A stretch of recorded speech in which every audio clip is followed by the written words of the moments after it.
dhammaan halkan waxaa ka salaamaya marti sharafta ay ka soo qayb gashay shirkan lagu taageerayo heshiiskii ka dhacay magaalada Muqdisho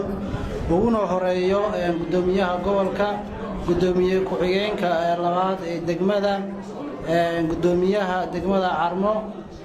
isimada nabaddoonnada waxgaradka oqaasha siyaasiyiinta ururka haweenka dhammaantiin waxaan idinku salaamayaa salaanta islaamka assalaamu calaykum wa rahmatullaahi wa barakaatuh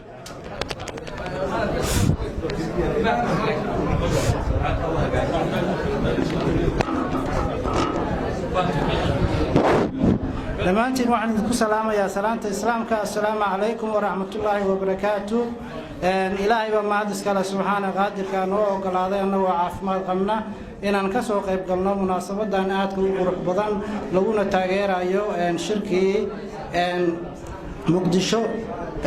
annaga kan isin ahaan waa soo dhaweynaynaa wax walba oo Soomaali dan u ah oo ay ku heshiiso oo Soomaali maslaxadeeda ah weliba waxaan si gaar ah ugu hambalyeeynaa madaxweynaha dawladda Puntland mudane Saciid Cabdullaahi Dani heerkii uu ka qaatay sidii Soomaali ay ku heshiin lahayd waxaan aaminsanahay inuu madaxweynuhu badbaadiyay ummadda Soomaaliyeed oo run ahaantii magaalada Muqdisho aad ogsoon tihiin